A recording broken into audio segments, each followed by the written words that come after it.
இந்த கையேடு 2 வருடங்களுக்கு முன்பு, அதாவது 2023ஆம் ஆண்டு புதிய தமிழகம் கட்சியால் வெளியிடப்பட்டது. டாஸ்மாகின் குடியின் பிடியிலிருந்து தமிழகத்தை மீட்போம், மதுவில்லா புதிய தமிழகம் படைப்போம் என்கிறது தான் இந்த புத்தகத்தினுடைய இந்த நோக்கம், அதனுடைய உள்ளடக்கம். இது ஏறக்குறைய 2 வருடங்களுக்கு முன்பாகவே இந்த புத்தகத்தில் பல்வேறு அம்சங்கள் குறித்து நாங்கள் விரிவாக பேசியிருக்கிறோம். ஒன்று, தமிழகத்தில் தமிழக அரசின் சார்பாக நடத்தப்படக்கூடிய அந்த 5500க்கும் மேற்பட்ட டாஸ்மாக் கடைகளில் விற்கப்படக்கூடிய மதுவால் எந்த அளவிற்கு தமிழ்நாட்டு இளைஞர்களுடைய உடல்நலம் பாதிக்கப்படுகிறது, அந்த குடிக்கக்கூடிய அந்த இளைஞர்கள் அல்லது பெரியோர்களுடைய உடல்நல பாதிப்பால் எந்த அளவுக்கு அந்த குடும்பத்தினுடைய பொருளாதாரம் பாதிக்கப்படுகிறது, அந்த குடும்பமே தெருவுக்கு வரக்கூடிய சூழ்நிலை எப்படி ஏற்படுகிறது. குறைந்த ஒரு கிராமத்துக்கு ஒரு ஆண்டுக்கு 2 3 4 பேர் இந்த மதுவின் பாதிப்புக்கு ஆளாகி உயிரிழக்கக்கூடிய நிலைமைகளை நாம் கண்டு கொண்டு வருகிறோம். இன்று இருக்கக்கூடிய ஆளுங்கட்சியினுடைய அந்த குடும்பத்தை சார்ந்தவர்கள், அது 2019ஆம் ஆண்டு நாடாளுமன்ற தேர்தலாக இருந்தாலும் 2021 சட்டமன்ற தேர்தலாக இருந்தாலும் அதற்கு முன்பு 2014 நடைபெற்ற தேர்தல்களின் போதும் ஊரா இன்று இருக்கக்கூடிய முதல்வர் ஸ்டாலின், அவருடைய சகோதரி கனிமொழி எல்லாருமே தமிழ்நாட்டில் அவர்கள் ஆட்சிக்கு வந்தால் உடனடியாக மதுக்கடைகளை மூடிவிடுவோம் என்றுதான் அவர்கள் வாக்குறுதி கொடுத்தார்கள். ஆனால் அவர்கள் ஆட்சிக்கு 4 வருடங்கள் நிறைவடைய போகிறது. இன்று வரையிலும் அதை பற்றி அவர்கள் வாய் திறக்க மறுக்கிறார்கள். மாறாக அண்மை காலமாக நாம் இந்த புத்தகத்தில் குறிப்பிட்டிருக்கிற எல்லாமே சொல்லியிருக்கோம். ஒரு பக்கம் டாஸ்மாக், இன்னொரு பக்கம் அதற்கு இணையாக மனமகிழ் மன்றங்கள் என்ற பெயரில் 24 மணி நேரமும் செயல்படக்கூடிய FL2, அதாவது லைசன்ஸ் அளிக்கிறதுல பல்வேறு 11 விதமான இதை வச்சிருக்கிறாங்க. FL1, FL2, FL3, 11 star hotel வெல்லும் கூட வச்சிருக்கிறாங்க. அது இந்த FL2ங்கிறது மனமகிழ் மன்றங்கள். அதாவது முக்கியமாக பார்த்தீங்கன்னா அந்த பேரூராட்சிகளுடைய பேருந்து நிலையங்கள், நகராட்சிகளுடைய பேருந்து நிலையங்கள், மாநகராட்சி பேருந்து நிலையங்களுக்குள்ளேயே 10 மனமகிழ் மன்றங்கள், 15 மனமன்றங்களை உருவாக்கி அதில் ஆக்சுவலாக அது உறுப்பினர்கள் மட்டும்தான் அதில் போய் மது அருந்தணும்.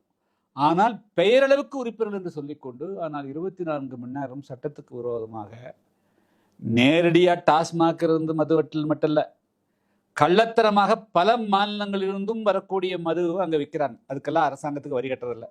இன்றைக்கு காலையில் செய்தித்தாள், இன்றைக்கு மார்ச் 8ஆம் தேதி செய்தித்தாள் பார்த்தாலும் கூட கோவாவிலிருந்து சட்டவிரோதமாக மது கடத்தப்படுகிறது. அங்கே இன்னொரு முக்கியமான விஷயம் சொல்கிறேன். கோவாவில் குடிசை தொழில் போல மது உற்பத்தி செய்யப்படுறாங்க. அங்கே நடக்குது. எனவே அங்கிருந்து மிக 10 ரூபா 5 ரூபாய்க்கு வாங்கிட்டு 150 ரூபாய் 200 ரூபாய்க்கு விற்கிறது.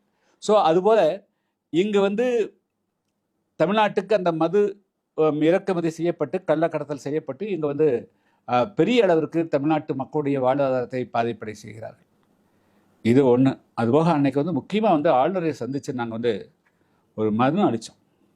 தமிழ்நாட்டில் இந்த டாஸ்மாக் கடைகளில் நடக்கக்கூடிய விற்பனை மோசடிகள், அதே போல இந்த டாஸ்மாக் கடைகளுக்கு மது உற்பத்தி செய்து அந்த செய்யக்கூடிய ஆலைகள் 19 ஆலைகளில் 15க்கும் மேற்பட்ட ஆலைகள் இன்று ஆட்சியக்கூடிய திமுகவினருடைய முக்கியமான நிர்வாகிகளுடைய நேரடியான ஆலைகள் அல்லது அவருடைய ஆதரவு பெற்ற ஆலைகள் தான்ங்கிறத நாங்கள் சொல்லியிருந்தோம். அதில் இன்னொரு முக்கியமான விஷயம் சொல்லியிருந்தோம்.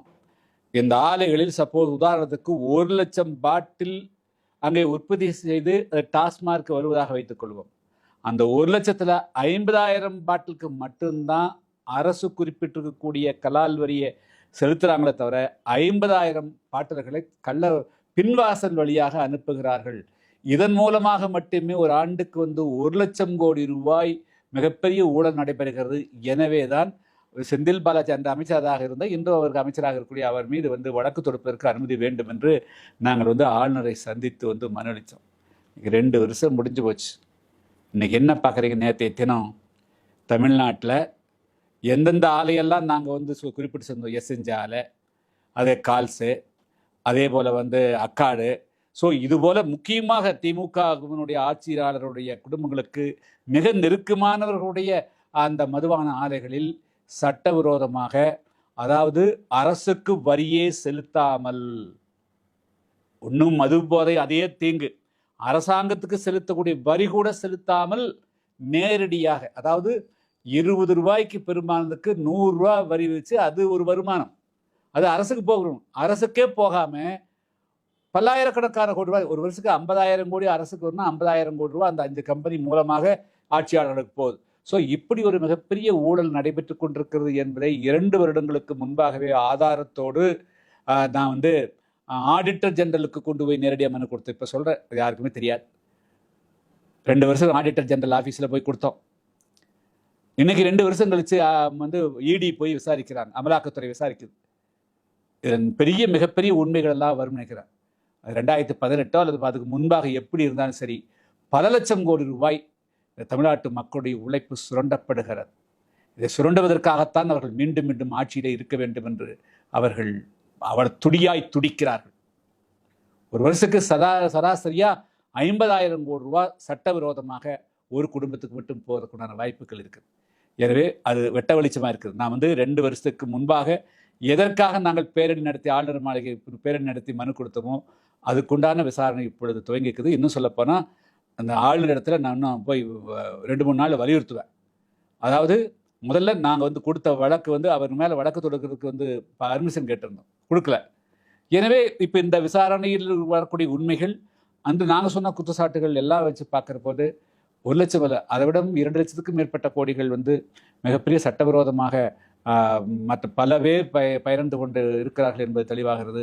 எனவே டெல்லியை காட்டிலும் 100 மடங்கு ஊழல் இந்த மதுபான கொள்கையிலே நடைபெறுகிறது. இது முழுக்க வெட்ட வெளிச்சமாகக்கூடிய சூழல் நேரம் வெகு தூரத்திலே, விரைவிலே இது ஒரு மிகப்பெரிய அளவுக்கு வெடிக்கும் என்று நான் கருதுகிறேன்.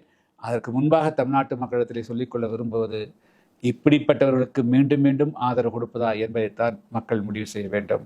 எனவே தமிழ்நாட்டில் ஒரு பக்கம் டாஸ்மாக், அதால் இந்த இளைஞர்கள் தரமற்ற மதுவை குடித்து அல்லது அந்த மதுவை குடித்து அவர்களுடைய உடல்நலத்தை சீரழித்துக் கொள்வது, குடும்பங்களுடைய வருமானம் அழிந்து போகுது, வேலைக்கு போகாமல் சம்பாதிக்கக்கூடியவருடைய அவருடைய நிதியும் அழிக்குவது, மூன்றாவதாக இப்படி அரசுக்கு வர வேண்டிய அந்த வருமானம் கூட வராமல் அது கொல்லப்புறம் வழியாக ஆளுங்கட்சியினருக்கு போய் சேரக்கூடிய கொடுமை நடைபெற்று கொண்டிருக்கிறது. இதற்கெல்லாம் ஒரு முற்றுப்புள்ளி வைக்கப்பட வேண்டும். அதற்குண்டான துவக்கமாகத்தான் அமலாக்கத்துறையினுடைய பரிசோதனைகள், அதாவது மதுபான ஆலைகளில் நடக்கக்கூடிய பரிசோதனை அதனுடைய ஒரு அம்சமாகத்தான் பார்க்கிறேன். நன்றி, வணக்கம்.